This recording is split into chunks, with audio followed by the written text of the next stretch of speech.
I know self-publishing's not for everyone. Nothing is.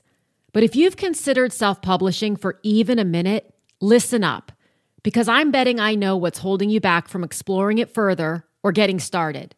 Number one, you think the self-publishing process is a lot harder than it actually is. And number two, you're understandably afraid of doing it, air quote, wrong. So I've created a new free resource for you. It's called the Self-Publishing Starter Kit, and you can get instant access to it by clicking the link in the show notes or visiting publishaprofitablebook.com/self-publishing 101. In this free training, you'll discover the exact 4 steps to focus on and mistakes to avoid so you can publish an incredible book that's indistinguishable in quality from a New York Times bestseller without overthinking, overguessing, or overspending in areas that won't make a difference. Again, visit publishaprofitablebook.com/self-publishing 101 to get instant access. Welcome to the Write the Damn Book Already podcast. My name is Elizabeth Lyons. I'm a 6-time author and book editor, and I help people write and publish powerful, thought-provoking, wildly entertaining books without any more overthinking, second-guessing, or overwhelm than absolutely necessary. Because let's face it, some overthinking, second-guessing, and overwhelm is going to come with the territory if you're anything like me. I believe that story and shared perspective are 2 of the most potent ways we connect with one another, and that your story, perspective, and insights are destined to become someone else's favorite resource or pastime. For more book writing and publishing tips and solutions, and plenty of free and low-cost resources, visit publishaprofitablebook.com. And for recommendations of fabulous books you've possibly never heard of, book writing inspiration, and the occasional meme so relatable you'll wonder if it was created with you in mind, follow me on Instagram at Elizabeth Lyons Author. So a few months ago, I got a text I'm in this group chat with 3 other authors who are local to me and who I just met within the last year and now have absolutely no idea how I ever survived without them. In case anyone's wondering who they are, it's, of course, Neely Tubati-Alexander, and also Jill Beisel and Crystal Lujan. And one of them, I don't remember which one, sent a text in the group chat that was like, you've got to go listen to this podcast. And it was a link to a podcast called Other People. The host is Brad Listy. At the time, for the record, I hadn't heard of the podcast.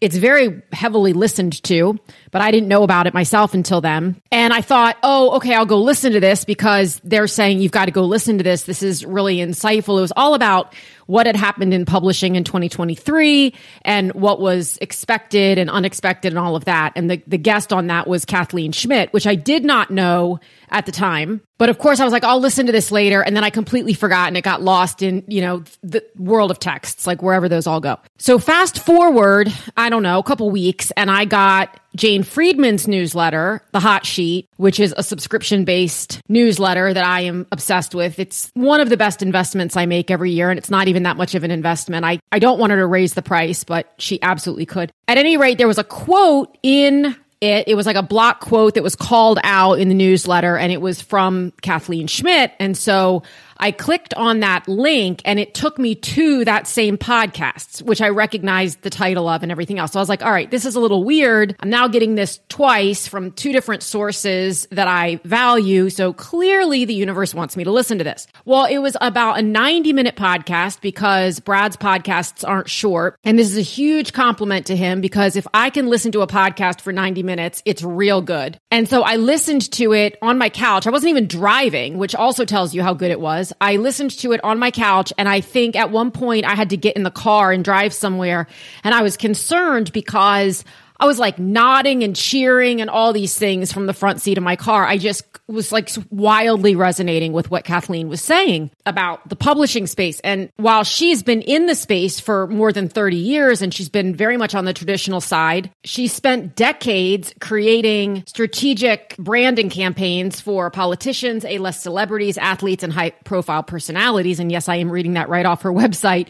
But to date, she's worked on 50 New York Times bestsellers, and her clients have continued continuously appeared in top-tier national print broadcast and radio outlets. One thing I absolutely love about her is that she doesn't do a ton of name dropping. She could. And yeah, you can find it. If you don't have to look too far to see some of the names that she's worked with, Jodi Picoult. And I mean, it's a long list, but I happened to really notice while I was listening to this interview, the fact that she wasn't name dropping constantly. She was just speaking to her experience in the space and her perspective and her insights based on what's going on right now. So that conversation was very heavily focused on the traditional world, the traditional publishing world, the big five, and a few smaller traditional houses. And it was a great episode. So I'm going to link it in the show notes so that you guys can find it, and the Other People podcast as well, because it's really, really good. And now it's become pretty popular in my own rotation of podcasts, of which there aren't that many, but I'm very loyal to the ones that I love. So I thought, oh my gosh, I wonder if I could get Kathleen to come on this podcast and expand upon some of the things that she said. I didn't want her to repeat anything because that's not a great use of her time. And you can listen to Brad's podcast to get all of that great information. But I was wondering if she could expand on some of it and then also speak to some of what she's seeing going on in the indie world. And my fingers were very much crossed that she would say she's seeing the indie publishing world really expand and change and grow in a positive way. And I would have absolutely accepted it. And I never would have cut it out if she had said something different, but she didn't. So I was very excited about that. But the bottom line is this podcast really excited me. It inspired me. It helped me think about a couple things differently. I think it will you as well. And the idea that people aren't reading books, if you take nothing else from this, is absolutely absurd. So if you hear anybody say book publishing is dead, people aren't reading books anymore, just turn and walk in the other direction. Those probably aren't your people, and they know not of what they speak. I have all of Kathleen's information in the show notes so that you can connect with her on social media. She writes an incredible Substack. She's actually finishing her MBA right now, so she's taking a very brief hiatus from her Substack, but it's well worth the subscription. And her content on both Instagram and specifically Threads, I find to be extremely informative. So I encourage you to follow her on both of those platforms. All right, let's get to the conversation. It was your interview on Other People. And I just thought, I have to talk to her and see what her thoughts are on some of these things. I was hooked, and it was a long interview. I'll link it in the show notes. It was a really great interview, but I mean, it was long, meaning like when it was over, I was like, no. And sometimes interviews are 17 minutes long, and I'm like, are we there yet? Right. So with all of your just vast experience in this space, the first thing I'm really curious about is what is happening right now that surprises you?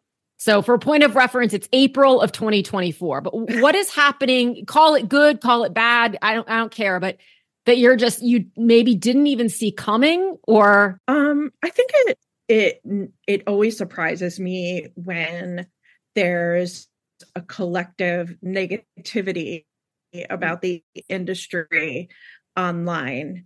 And I never truly expect that. Yeah. And I would say that's probably the thing that surprises me the most. And the reason for that is because there's so much information about book publishing out there, either through, various people's Substacks, various agents and publishing people who are on social media, that I don't feel like authors should be that surprised about what goes on in the industry. At the same time, I see a lot of generalizations, and I thought by now we'd be sort of past that point. Yeah. But it seems like everyone, at least on social media, is in a collective rut about book publishing.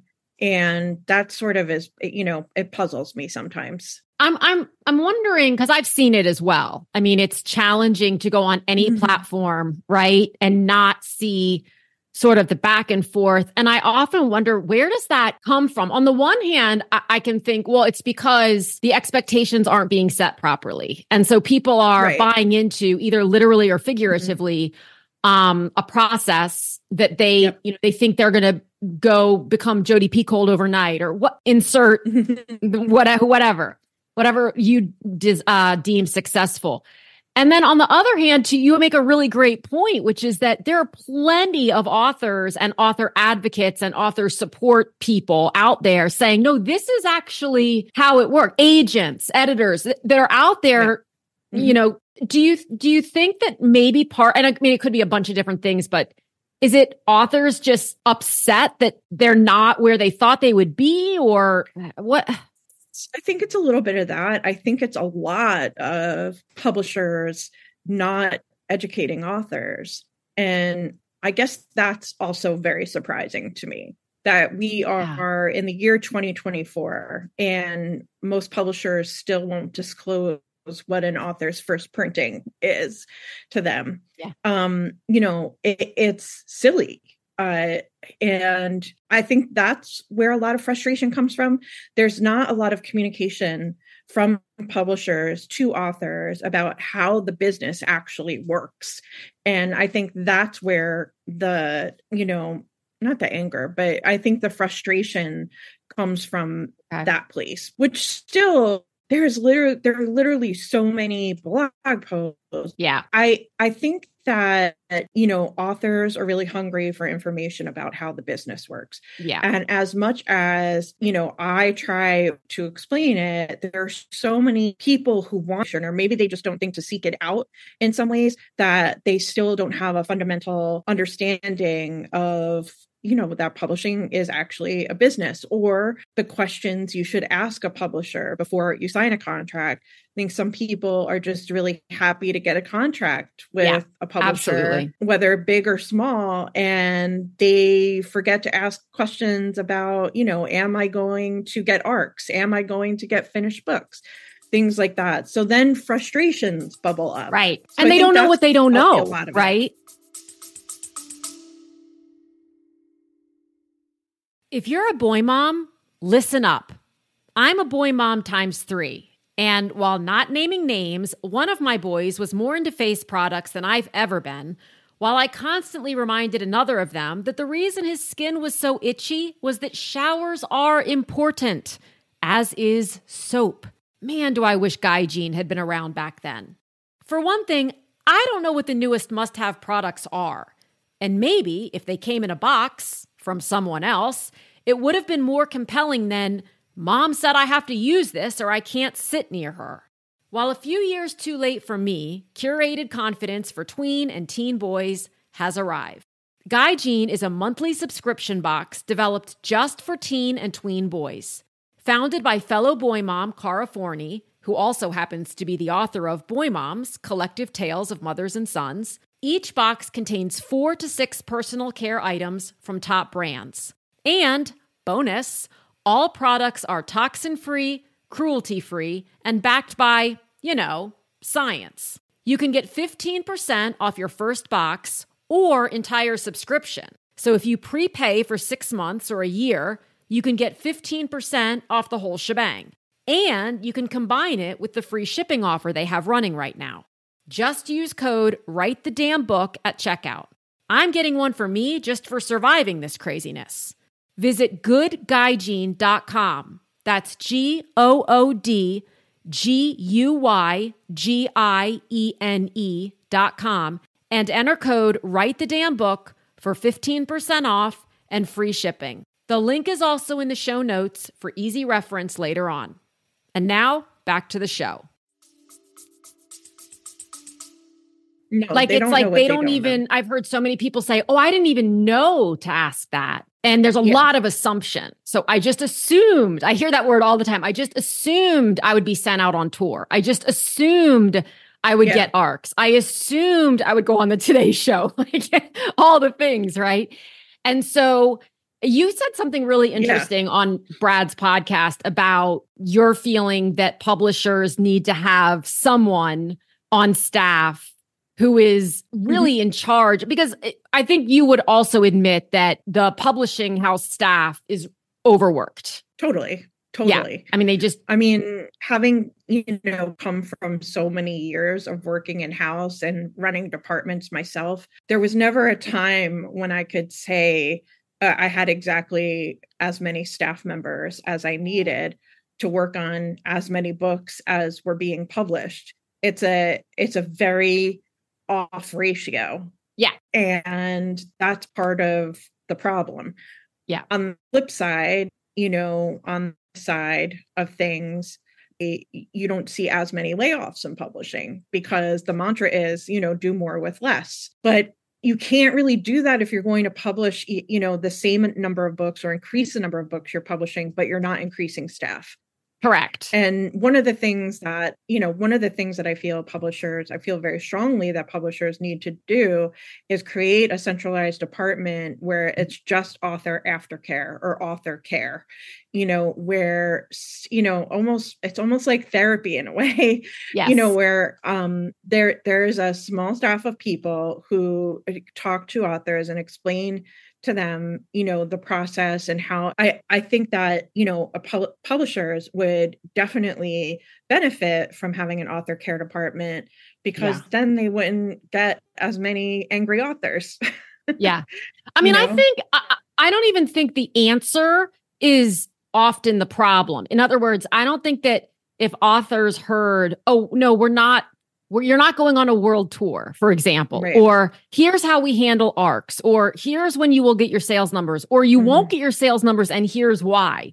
I think most authors would be like, okay, like I get it, but it's the not knowing and the feeling like you have little to no control over your own, your book, which in many cases is like a very emotional thing for people. It is. And I think that publishers need to take that more to heart.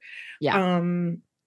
I think if authors knew the why behind, not knowing their sales numbers right away or why they're not being told their first printing. I know why they're not being told their first printing because everybody's afraid to hurt someone else's feelings and they don't want to get yelled at by authors. Right. But if they just explained, listen, your first printing is 2,000. Yeah. And the reason why it's 2,000 is because this is how many orders we got. And we're not going to overprint because we don't want books sitting in the warehouse and collecting dust. And we don't want returns and we don't want consignment and we don't want to have to destroy your book. So if you sell those 2,000 books, you get a second printing. That's much better than just not saying anything or, print or an author pushing really hard to print 10,000 copies of a book and, only selling 2,000 of them. Right. Your sales are always relative to what the first printing was. So if your first printing was 2,000 and you sold 1,800, that's good sales. Mm-hmm. If your first printing was 10,000 and you only sold 1,500, that's not so good. Right. So, but that needs to be explained to authors. And isn't it all relative to a degree too? Because I feel like when many authors, specifically debut authors, hear that number, if they do hear it, they don't know what they're comparing it to. No, they have no idea what they're comparing it to because no one is sitting down with them and telling them, this is why this is a good number to start out with. This is why it's not a good idea to go on a book tour. This is why only X amount of arcs are getting printed. If you just explained it to people, it would make more sense to them. And maybe, I'm sure some people would get cranky, but that would be I think it would be the minority of people who would get a smaller number. Yeah. Do you see an increase or a switch at all in the credibility of indie authors with some of I'll use the word success, of course, with air quotes around it, but that some are having and the more, are you noticing a shift at all with that? Noticing a big shift. Okay. I just started working with the authors of the Zodiac Academy series. And until now, they have been self-publishing and they are now going to be distributed by Simon & Schuster. So they'll be in, all retail for the first time. But they have sold, across formats, over 1 million copies of their books, self-published. Yeah. They're huge on Book Talk. So I think there is a lot of legitimacy to indie authors. And I think that's only going to increase over the next 5 years because people are getting way more savvy. I think the thing that traditional publishers try to sell indie authors on is, oh, well, you'll get all this distribution. That's not really a factor truly, unless you're talking about distribution in Walmart, Target, places like that. Otherwise, I feel like distribution is way overrated. Most people buy their books online. I mean, e-commerce is where 80% of people buy their books, and Amazon has over half of that market share. So when you're saying distribution, what does that mean? Does it mean, your salespeople are going to pitch the book to Barnes and Noble just so they'll say no, because they're hardly they won't take a chance on something. So I think indie authors are getting hip to some of that. It's very hit or miss, because a lot of people like to say that traditional publishing, there's a lot of gatekeeping in it. I don't disagree with that. But on the other hand, these are people who are highly trained in figuring out what is truly publishable. Now, do all those books do well? They do not. But on the other hand, you have some indie authors who do not hire a team of people to work with them. They don't hire an editor. They don't hire a copy editor or people to design the cover, all that. You really need to put together a team if you're doing it on your own to put out the best product possible. You can't just slap a book on Amazon and think that people are going to buy it. So I think the more savvy indie authors are going to sustain, and then the rest of it is sort of the Wild West. The rest is the Wild West, right? I try to stay out of the Wild West. I know and I'm really enjoying watching the creativity of indie authors and some of my traditionally published friends as well. But with things like Book Talk and just the ability to, I want to ask you a question about distribution and make sure that I'm not misspeaking. One of the things that I say about bookstore distribution is a lot of people get very sort of incentivized, like they're excited about it because they think, oh, if I have a traditional house or if I have bookstore distribution, that means I'm automatically going to be in every bookstore all over the globe. And what I'm often trying to explain to people is that bookstores it's almost like going on consignment because they have that return ability. So you're not getting paid for the 90 days while they have their return window. And then, books are being returned and publishing houses and or authors, depending on, are being charged the shipping to return it. So it is sometimes costing people. It's just, I don't think it's very well understood. I think we just still have this archaic notion of, if I'm in a bookstore, it means I'm a real author and that my book is good. That's exactly it. Okay. It is still thought of as a form of validation for authors. I'm not actually an author until I see my book in a bookstore. And that's a very antiquated way of thinking, because so much shopping goes on online, period. Even for brands, for cosmetics, beauty brands, fashion, you name it, it's online. People don't like going in stores very much anymore. Yeah. So while I understand an author's desire to see their book in a bookstore because that's part of their dream, you have to adjust your expectations to where we are in this moment in culture. Yes. And where we are is that retail occurs in e-commerce. And that's it. That's it. That's the way it is. That's it. Right. That's it. I have brands that I buy that are not available in stores like this. I'm a big candle person and I like hotel lobby candles. It's a brand. You can only get that online from their website. Do they think they're, legitimized? Yeah, because they're doing huge business. So if people are buying your book, no matter where it is, that should be fine. And you know what? That's such an interesting and different perspective that it's just a tweak, but I like it because when people are doing well, they don't think about, am I not doing well because I'm not being carried in Sephora? One thing I had to laugh at so hard in your interview with Brad was the whole TikTok when was it your daughter whose Christmas list was, because so was mine. And I have to tell you, Kathleen, I didn't realize that until I was listening to you. I didn't realize that my then 15, she's now 16, but year-old daughter's Christmas list, I was like, what? Like there's a $75 Stanley Cup on this list. What is a drunk elephant? Like, I don't understand what is going on. But all of that is they may buy it in the store, but they're hearing about it online. Absolutely. You know, so like to transition a little bit into publicity, because I think this is an area where especially indie authors feel like they are in the wild, wild west. So a couple things can happen, right? Number one, they don't know what to do. Number two, they don't know who to hire. Number three, sometimes you know, money is an issue, right? Sometimes there isn't $15,000, $20,000, $25,000 to invest in a publicist or right out of the gate. But, and I don't like the word mistake, but for lack of a better word, what's the biggest mistake you see in the area of publicity today, whether it's a thought or an actual action? I think some authors overpay for it. I'm sorry to my colleagues. I love your honesty. I read something the other day. It was actually a Substack that was about, paying for independent publicists, and it put the price tag between $35,000 and $50,000.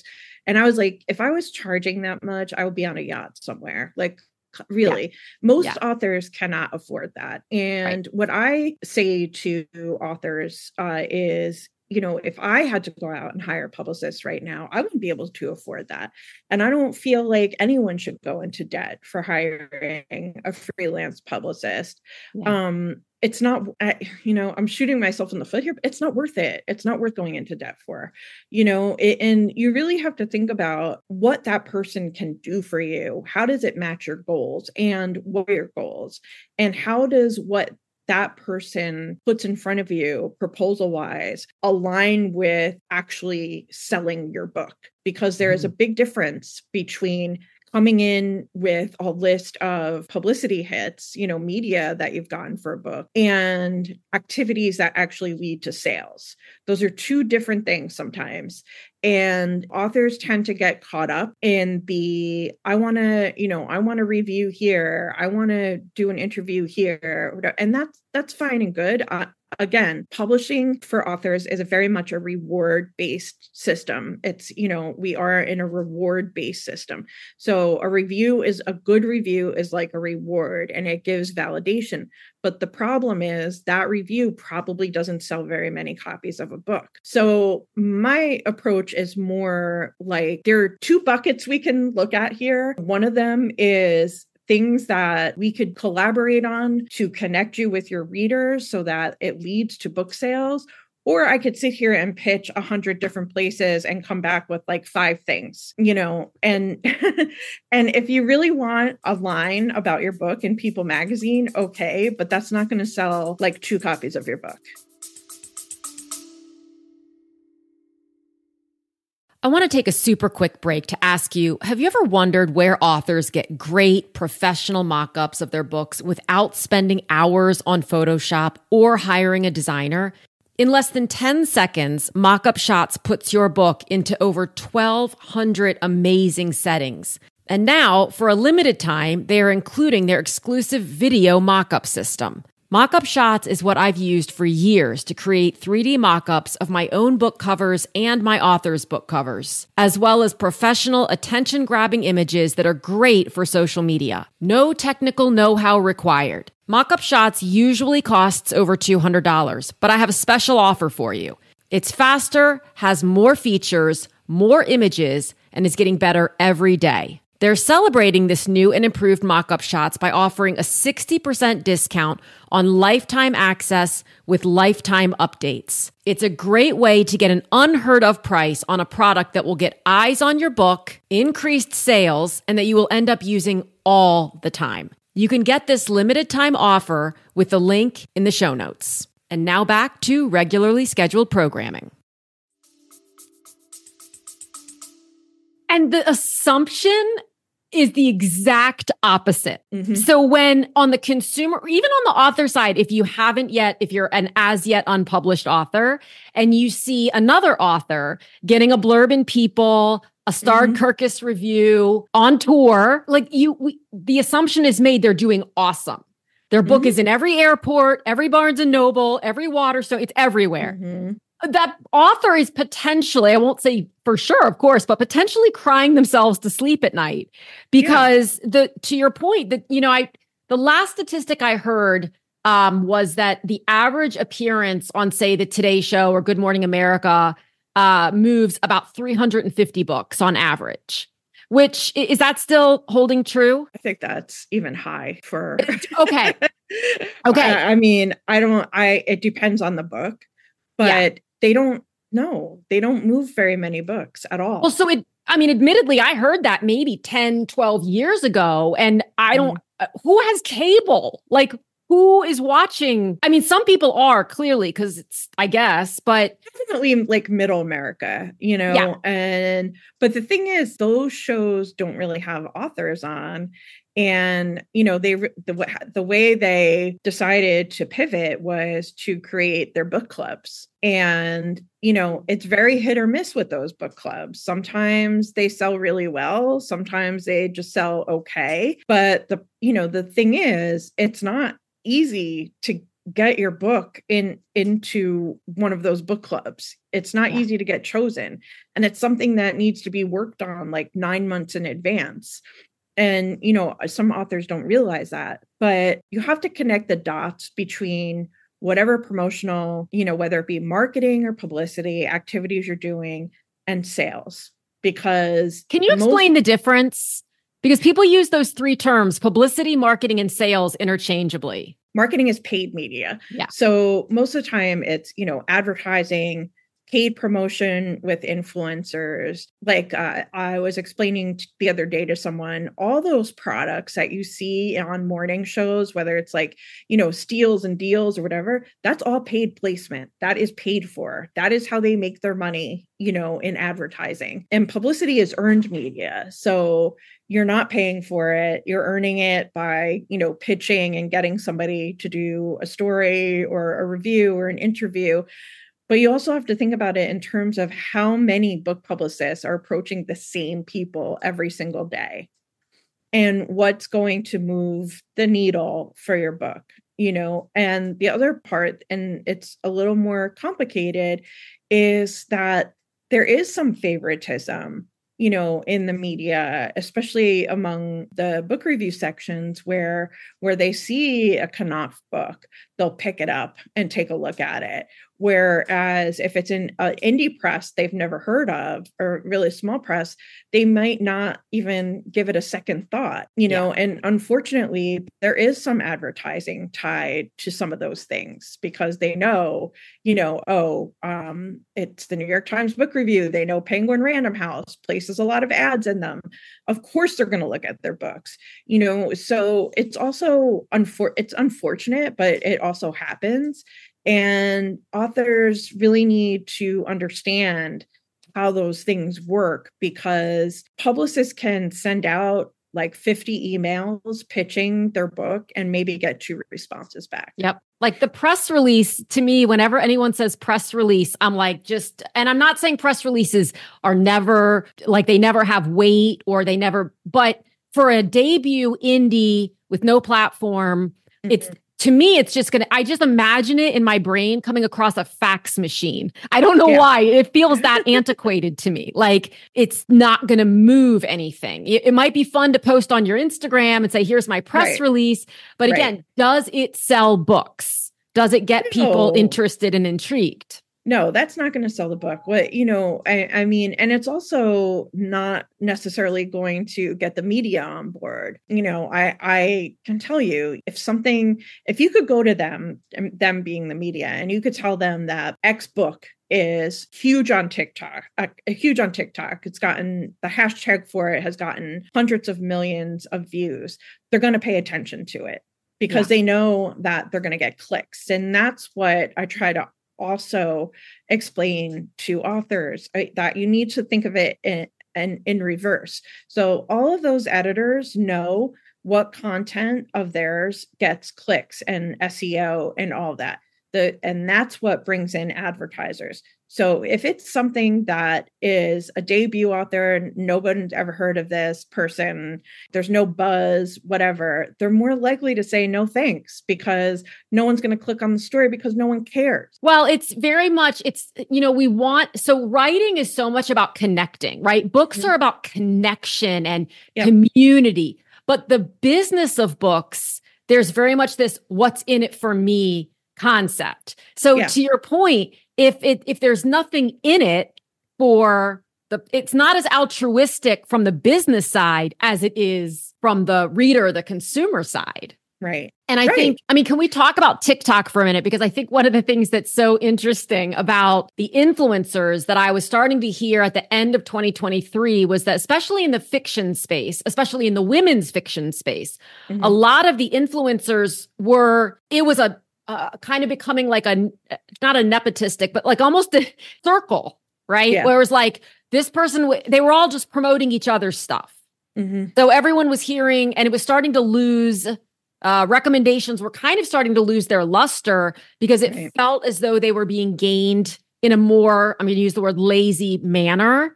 What do you think is happening with influencers in the book? It worked great and still works great in many cases for the book talk runaways, right? The lightning in a bottle. Right. But I remember you saying that you were surprised. I was surprised. I remember hearing Carly Waters say she was surprised that more big publishing houses weren't partnering with some of those influencers on TikTok. Yeah.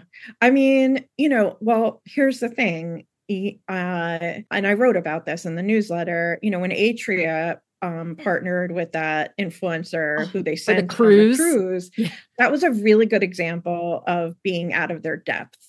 Yeah. They in my mind, they got bamboozled by this guy who's an influencer and just wanted to go on the cruise because it was mostly cruise content and not book content. Yeah. So, I think, partly it's that there are so many book talk influencers. It's sort of like, who do you pick to work with? Some of them are working with some, with some of them. Penguin Random House, I know, definitely works with some of them, but it's outside of that. You have to be really careful, because whatever you're doing, you're relying on someone else's brand equity to promote your author's book. And that could be a slippery slope, because if that TikToker acts a certain way, and it doesn't align with you, the publisher, and your values, that's problematic. So that's risky in my mind. But it happens, with groups of influencers. I see it on Instagram with like beauty influencers or fashion influencers. They all promote each other. Yeah. So it's not surprising that, book talk influencers do that. I worry about TikTok because, the more I read about what's going on with it politically, the more it looks like it could get banned. It's a very real possibility. And I feel like publishing needs a plan B, because, book talk isn't the end all be all. And further, the things that happen on there mostly have to happen organically. Yes. And, I've seen some paid promotions from publishers on Book Talk, and they didn't work so well. So I think it's a mistake to put all your eggs in that basket. And I just think I would proceed with caution and definitely have a plan B if I were a publisher right now, because you can't rely on that all the time. No, you can't replicate organic. Right. No. And so I think lots of time, we see it all the time in every industry. People are just trying to copy what they think is working well, but it will never work as well. Even with trending audio on Instagram, if you look at you click on it to see what other reels have used that audio, inevitably the first one has 75 kajillion views, and everything from there, it's 100,000 and down, because you can't replicate something that just goes organically. Whereas on the flip side, brands like beauty brands or clothing brands, they do pay influencers, to do, to promote their stuff. And that is a different realm. And I feel like somebody asked me yesterday, when did Land's End bathing suits become $150. And I said, when influencers started wearing they them. are Because they got expensive. Land's End is expensive. like Stanley now. Cup, same thing, right? Yeah, same thing. So 100. they realize, the demand and the willingness of the consumer to pay is up here for those things, but publishing hasn't reached that point yet. Yeah. Where you're going to get like the willingness to pay up here for the product, because there's no scarcity involved. Books are out there. They're available all the time. There's just not that same, I got to have it sort of thing going on most of the time. With some books, yes, definitely that happens. Right, but absolutely. Not a lot. So for people who are, let's say they're launching their debut of whatever genre, and they are not able to, whether they are or aren't, but let's assume that they aren't able to or comfortable with investing in a publicist. How do you guide people in terms of things that make sense to do and actually might be more likely to move the needle? The most important thing that an author can do, especially a debut author, is build community, connect with your readers directly. Don't rely on a publisher. Don't give the keys to a publisher and walk away and think that they're going to do everything. That's just not going to happen. And that's where a lot of authors get disappointed, because they do think that a publisher is going to do every single thing for them. But that's not how this works. It's your book, your brand, connect with community, however that happens. And I always talk about the digital surrogate model, which is you find other people who are online who have a bigger platform than you and connect with them. So then they post about your book, so that not all that pressure is on you. There's not let's face it, not a ton of authors actually want to be online and, want to put the time in, but you kind of have to at this point. The connecting with readers is the most important thing that any author could do. I think authors what I hear the most is authors love connecting with readers. They hate sales. Yes. So I'm always saying, okay, and I'm doing the same for myself. Find the way to connect that doesn't feel like sales. So if I do a signing somewhere, I bring somebody who takes care of the money side, because I feel weird about that. Like, I just want to give everybody the book. It's just, I spend my time engaging and building, relationships and building rapport, and then let somebody else. But you're right. I mean, writers are more often than not always, but introverted, like don't want to be out on all the social media platforms and all the events. And then on the flip side, some love it, right? Love going to festivals, love going on podcasts, love going on all the things. That's just their personality in general. And I agree with you. It's a marathon. Like, it's like the longest marathon. It's a long marathon. It's a long marathon, and you have to be in it for the marathon, because a lot of people think that once their publication date passed, that's it. That's it. Bye-bye. That's not true. You should always be building community around your book and connecting with readers about your book. And the thing with connecting with them, it doesn't mean you constantly have to go in for the hard sell. It doesn't mean that at all. Right. You have to build up authenticity with people so that they actually get a sense of you online and get a sense of who you are, as a person. And I always say, there's just enough information about yourself that you could put out there without destroying your privacy. And there's a balance. And I've learned that balance through the years. So you just have to build up with people. And when I post on Threads, because that's where I am most of the time now, I could post about like the dumbest thing. I can't remember what I posted a couple of days ago, but it got like 4,000 likes. I don't even remember what it was, but it was not anything that had to do with books. So, I let people in as much as I want to, so they get a sense of who I am. I'm in New Jersey. I'm at the Jersey Shore. I have 2 kids. They're teenagers. One's in college, one's in high school. I have dogs. I have a husband. Like, stuff like that. And I'll give them a little bit of, oh, these are, celebrity stories every once in a while. But they have to get a sense of who you are and start to like you in order to stick with you. And ultimately, when you're an author, buy your book, and I felt the same way about my Substack. I started it with only 50 email addresses, and I had no expectation that people were going to read it. And I just said, I'm just going to write it. I'm not going to care. I'm not a numbers person. I'm not obsessed with numbers or views or follower numbers or whatever. And that's probably a good thing. Yeah. But I just started writing it, and people were very generous to me. And then I started writing, every now and then I'll write a personal essay so people get to know me. And now I'm close to 8,000 subscribers, in a little over a year. Yeah. And I feel like people have a sense of who I am as a person.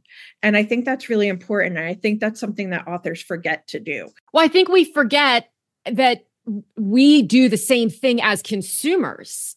Right. So I don't go out and see one post by an author and then go, oh my God, I've never heard of her before, but right now I got to go buy everything. Right. Exactly. But the author's like, please go buy my stuff. Please go buy my stuff.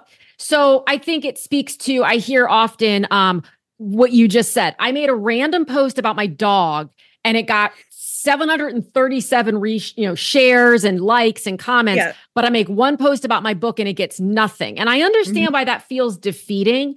On the flip side, I think it speaks though to how much people want to connect with other people.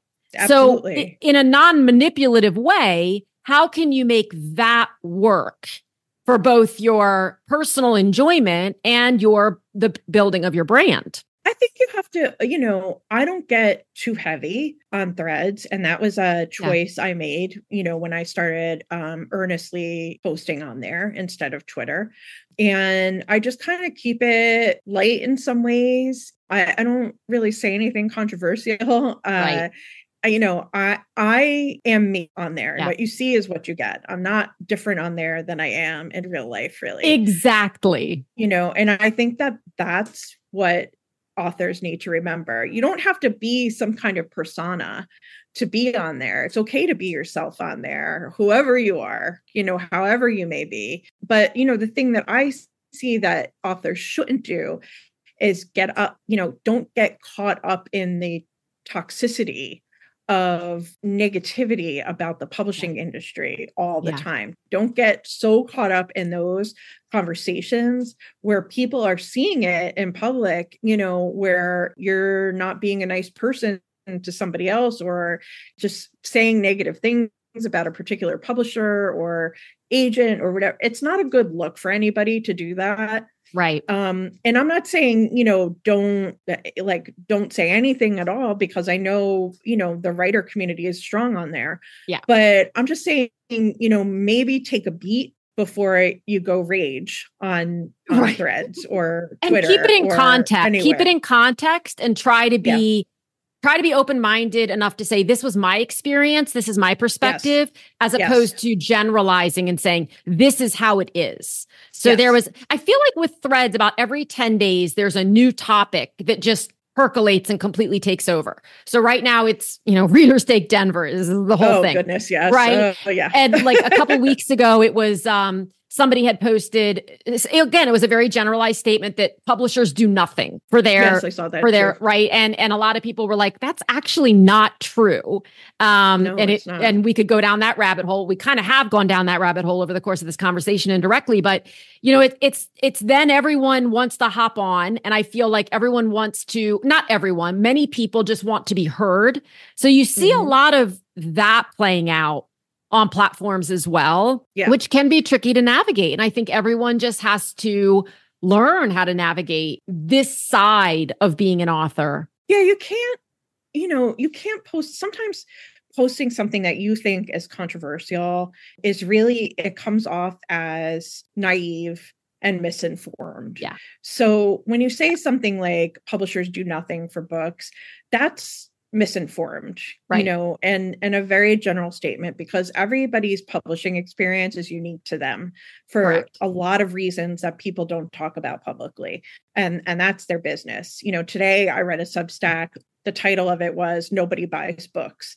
And it got under my skin because there was absolutely no context in it for anything. It was, somebody kind of going over the Department of Justice versus Penguin Random House thing, which is like eons ago. Yeah. Like, why bring that up now?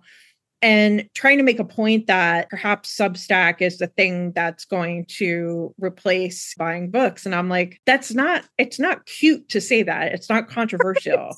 It's misinformed and naive. And it sounds, pretty stupid, actually. Yeah. Because people are buying books. They buy a lot of books. A lot of books.